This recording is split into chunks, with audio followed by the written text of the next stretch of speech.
If a thief broke into your house and stole 10% of everything you owned, you'd call the police. But when the government does it, they call it inflation. Inflation is the quiet, invisible evil that eats away at your savings, your paycheck, and your future. It's not a natural force. It's not an accident. It is a policy choice, and it's one of the greatest scams ever pulled over the working class. Let's get into it. Politicians love to say inflation happens because of greedy corporations or supply chain issues, but that's not inflation. That's prices reacting. True inflation is simple. It's the expansion of the money supply. When the government spends money it doesn't have, the Federal Reserve prints new dollars to cover it. And every new dollar makes the dollars you already hold worth less. So when you see prices rising, that's not your groceries getting more expensive.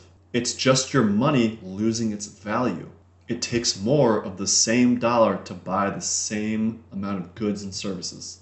Imagine you and 9 friends are at the bar. Each of you is holding one drink ticket. The bartender only poured 10 beers, one for each ticket. Then suddenly a guy from the government walks in and prints 10 more tickets. Now there are 20 tickets chasing the same 10 beers. So what happens? The bartender doubles the price. That's inflation. It's not that the beers changed, it's that the tickets became worth half as much. When the government prints trillions of new dollars, they don't create new wealth. They just dilute the existing wealth. And the people hurt the most are always the same. Savers, workers, and the poor get screwed. Inflation punishes responsibility and rewards recklessness. If you save money, your money loses value. If you borrow, you're rewarded because you repay with cheaper dollars. It's the perfect system if you're the government or the banks. But if you're a family trying to make ends meet, it is legalized theft. This is why inflation is not just an economic problem, it's a moral one. It transfers wealth silently from the many to the few, from producers to the political class, from the real economy to the financial elite. Inflation is the state's way from stealing from you without ever having to raise taxes. No one exposed this lie better than Mises, who wrote, quote, "Inflation is a policy. It is a deliberate act of those who resort to it. The idea that inflation is something which befalls us like a natural catastrophe is entirely false." End quote. Mises understood that inflation isn't a mistake. It is a strategy that lets politicians buy votes today while sticking you with the bill tomorrow.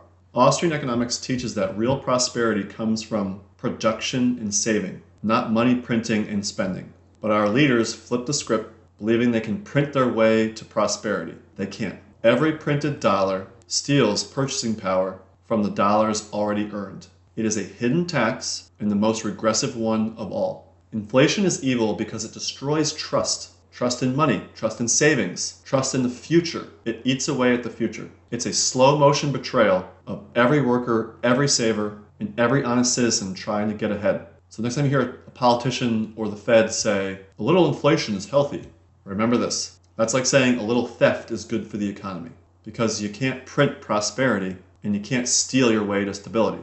If you want to understand the real cost of inflation, don't look at prices. Look at what it's taking from you without permission. Thank you for watching Bear Economics. If you found any value in this, please like, subscribe, leave a comment, and I'll see you in the next video.